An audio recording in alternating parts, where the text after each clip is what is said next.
Bonjour cher Ronin, bienvenue sur la chaîne Running Hood. Aujourd'hui on va faire une review versus avec Murazame et Yarino Hanzo avec le Araki versus Dragonfly.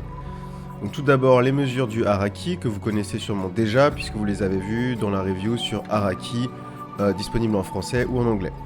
Donc 1090 grammes pour un acier 1095. Tsuka maniabilité, donc c'est un nouveau système de notation qui est plus précis, plus complexe pour analyser les sabres depuis que j'ai fait la review sur Dragonfly. Donc je vais appliquer cette même grille également sur Araki pour que le versus soit fair play.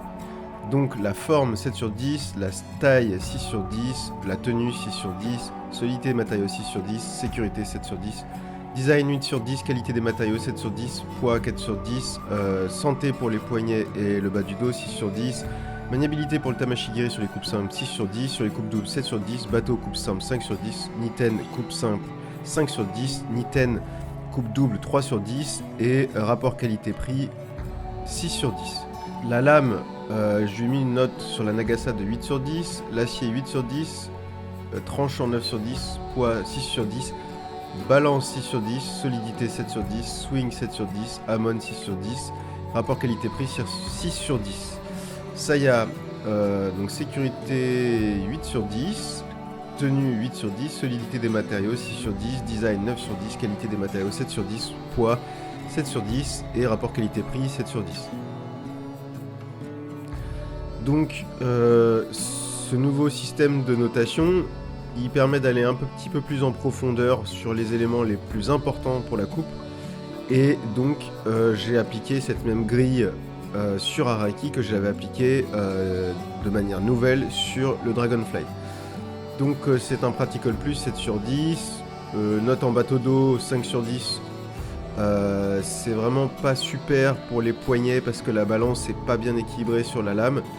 Et la Tsuka est trop épaisse. Niten Ichiryu, donc du 3 sur 10 sur les coupes doubles par exemple, c'est vraiment très difficile. La balance du sabre, donc la répartition du poids de la lame est vraiment pas terrible. Ça demande trop de puissance et c'est difficile d'arrêter la lame. Rapport qualité-prix donc du sabre, j'avais mis 6,5 sur 10. Enfin, poids du sabre par rapport à une taille du pratiquant, 1m65, 1m75. Bon, moi mon avis de toute façon aujourd'hui à ce jour sur les différents sabres que j'ai pu tester sur la marque Yarino Hanzo, j'ai le premier bien sûr qui a été le début de Running Hood, le Musashi Prak. Ça c'est une coupe, nouveau type de coupe que j'ai fait en test, bouteille de plastique vide et ça coupe. Même sur cette hauteur qui était un petit peu trop basse pour faire un Kesagiri. Voilà, là vous pouvez voir les tests en pratique indoor, donc c'est-à-dire en intérieur. Et vous pouvez entendre donc le swing et vous pouvez voir comment mon corps est emporté par cette lame qui a une structure en V, c'est-à-dire elle est pas bien forgée et donc du coup tout le poids est bloqué dans la garde.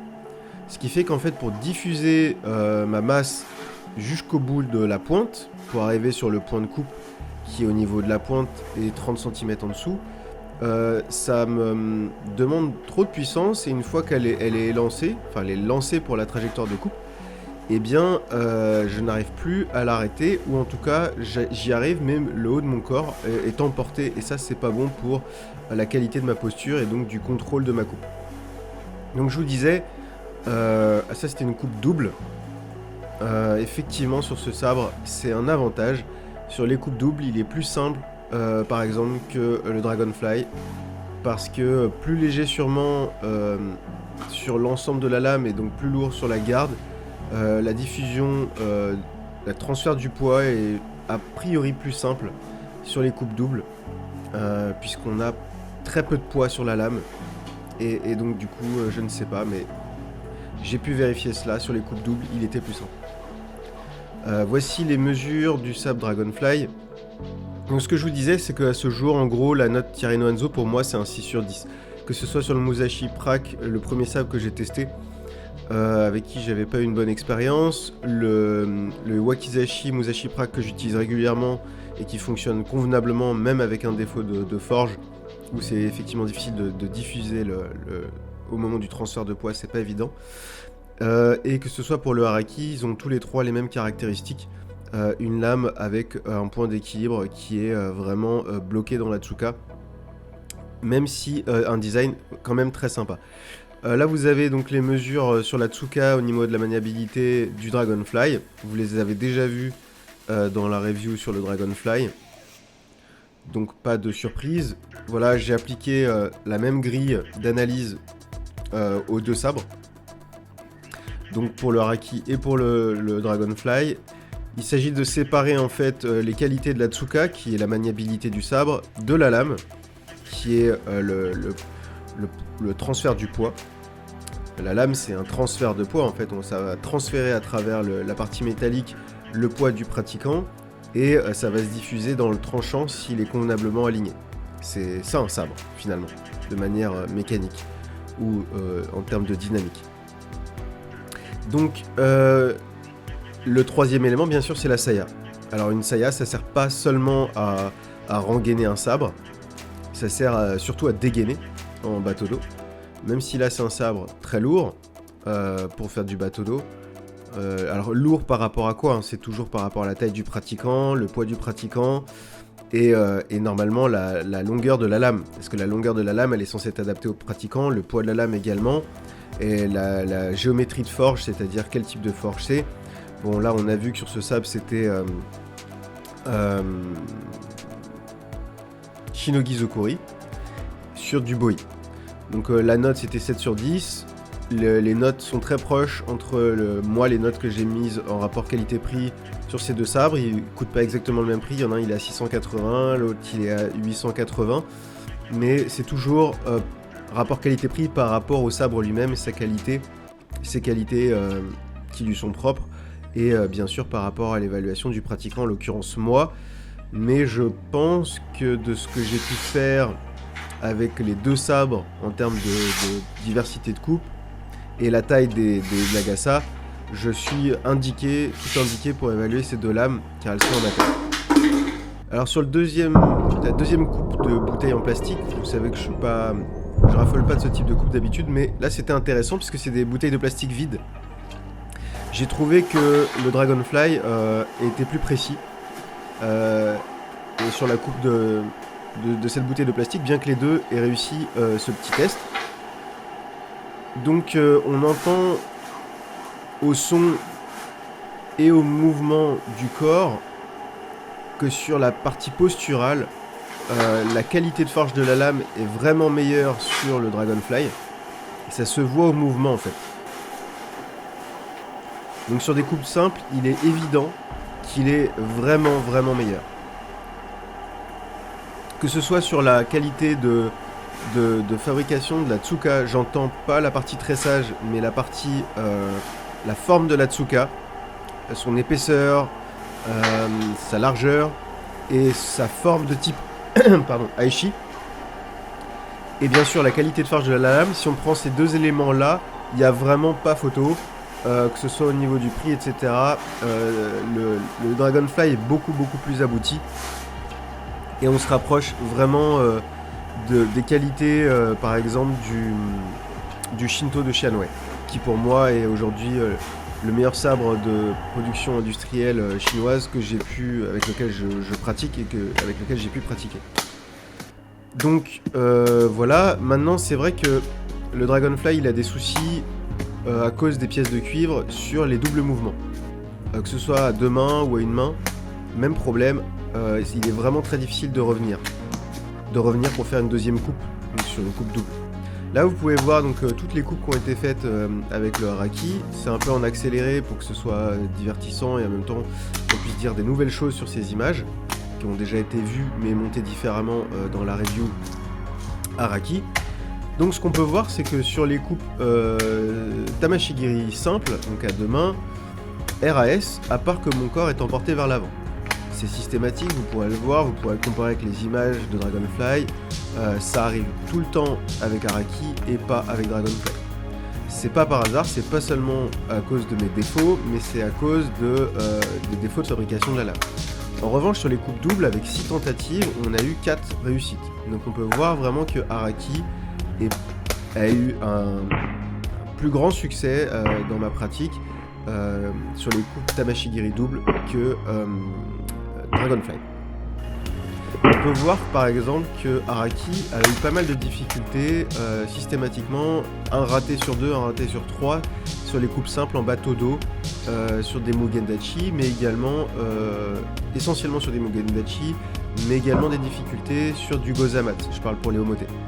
Et sur Niten, il y a eu 4 tentatives et aucune n'a été fructueuse pour faire un doublé, une coupe double en Niten Ichiryu. Donc ça, c'est des éléments très intéressants, c'est-à-dire que c'est le résultat concret, visuel, du défaut de forge de la lame. Que ça passe pas à travers. Que ce soit sur les coupes simples en bateau d'eau, les coupes... J'ai pas fait de ce jour-là de coupe double en bateau d'eau, parce que je sentais que ça n'allait pas fonctionner. Mais il faut savoir que du Niten, c'est du bateau d'eau, puisque c'est un sable dans chaque main. Et que ça n'a pas fonctionné, donc... sur 4 tentatives, ça n'a pas fonctionné en coupe double, c'est un très très bon indicateur. Effectivement, des difficultés d'arrêt, puisque comme la lame a le poids qui est bloqué dans la Tsuka, je suis obligé d'essayer de la diffuser avec trop de puissance, envoyer jusqu'à la Kisaki, et du coup je suis emporté par la lame que je peux pas arrêter, parce que sa forme ne permet pas de diffuser son poids dedans, et en même temps la contrôler avec aisance. Voilà, donc ça c'est très notable.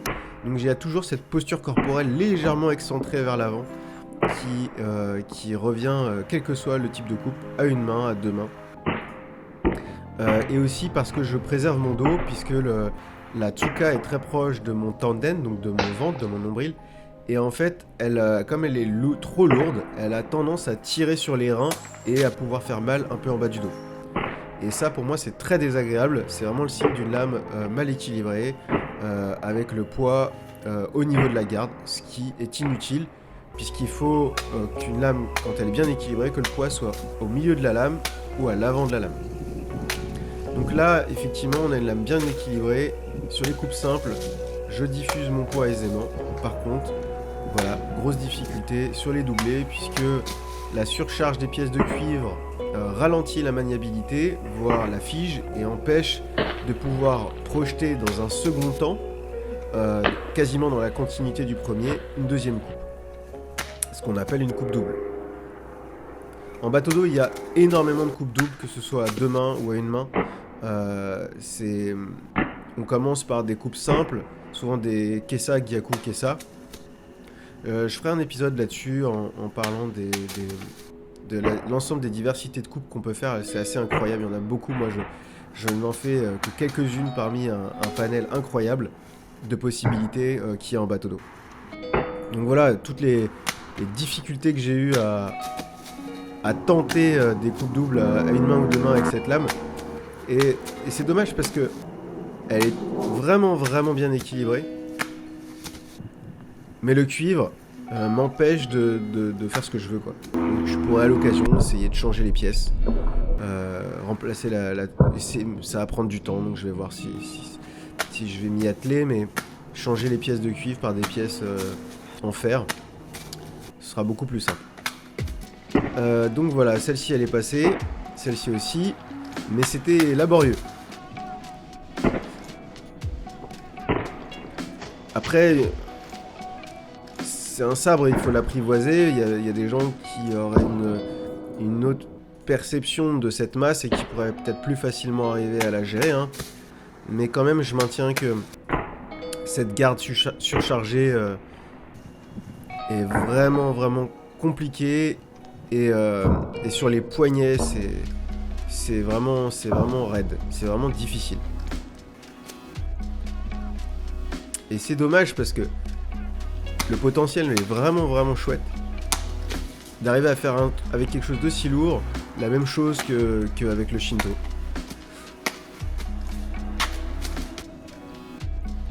Donc voilà, le Dragonfly, c'est des coupes simples. Voilà, cette magnifique coupe doublée en Niten qui montre vraiment l'énorme différence qu'il y a entre Araki et Dragonfly. Il y a une énorme différence. Et cette coupe double en Niten, avec 2 essais, 2 réussites, elle montre vraiment il y a eu 2 forgerons et il y en a un qui est pas bon, celui de Yaren Hanzo, et le forgeron de Dragonfly est vraiment, vraiment bon. Par contre, il aurait pas dû mettre ses pièces de cuivre. Ça, c'est vraiment dommage. Et voilà, pareil sur les coupes en bateau d'eau, sur le Dragonfly, ça passe comme dans du beurre. Alors, je ne vais pas reparler des difficultés, j'en ai déjà assez parlé dans la review, Dragonfly, et puis là dans le versus. Mais si on met de côté cette vraiment grosse difficulté d'une Tsuka saturée, de poids inutilement, franchement, il n'y a pas photo, et la différence, elle est beaucoup plus importante qu'entre une note de 6,5 rapport qualité-prix pour Araki et 7 pour Dragonfly. Forcément, s'il n'y avait pas eu les pièces de cuivre, Dragonfly aurait pas eu la note 7 sur 10. Et un petit défaut de tressage sur la Tsuka et un Ito en polyester, ça aurait été une note vraiment différente. Mais en ce qui concerne les coupes simples, je vous conseille vraiment davantage de vous procurer un Dragonfly si vous êtes intéressé, que de vous procurer un Araki. Parce que faut savoir que le Koshirae, le look d'un sabre, là, c'est quelque chose qui nous impacte à l'œil au début, mais très vite quand vous pratiquez, si vous êtes un pratiquant, ça n'aura plus aucune importance. Ce sera vraiment secondaire, et quelque chose qui est inutile ou qui n'est pas maniable, en pratique, ça ne sert à rien. Donc c'est davantage un objet de collection, mais je vous répète, si vous êtes pratiquant, là donc je suis en train de pratiquer à 2 sabres, les 2 sabres en question, je vois bien que je fatigue avec le Dragonfly rapidement, mais chaque coupe simple, elle est fluide.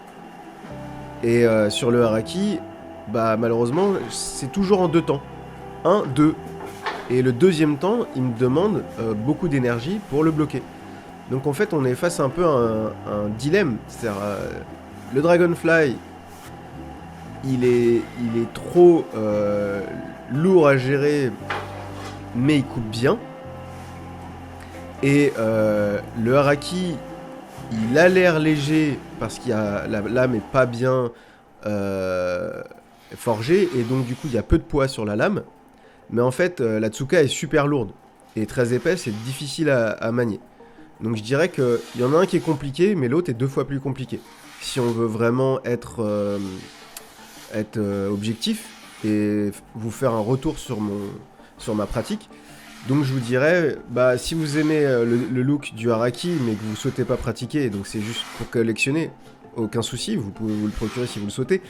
Mais si vous souhaitez pratiquer, à part sur les coupes doubles avec le Araki où c'était un peu plus facile, et les coupes simples où ça allait, vous serez vraiment plus à l'aise avec le Dragonfly. Il n'y a pas photo en qualité de coupe, etc. Maintenant, si vous êtes un peu costaud, c'est mieux. Vous aurez encore moins de difficultés sur quelqu'un d'1m75, 1m80, même si la Nagasa sera trop courte pour vous.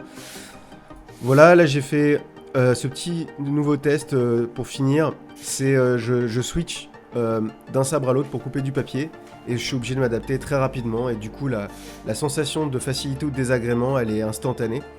Et c'est vrai que on voit même au niveau de la position de mon corps, de mon bras, pendant le mouvement de coupe, je suis tout le temps gêné par la Tsuka du Araki, qui, dans le sabre dans sa globalité, me gêne. Parce que la lame, elle est pas bien équilibrée. Et je fatigue vite avec le Dragonfly, mais je suis bien, je suis confortable. J'ai pas souhaité faire une session dans les bois avec les deux, parce que ils étaient tous les deux... j'avais déjà vu leurs limites de potentiel, et j'avais déjà, à mon avis, tiré le meilleur de ce que je pouvais en faire. Donc voilà, c'est la fin de ce versus. C'est donc Dragonfly qui a gagné. Je vous remercie d'avoir regardé cette vidéo. Je vous souhaite de rester en bonne santé, l'esprit est vif et aiguisé. Et je vous dis à très bientôt pour un nouvel épisode sur Running Hood.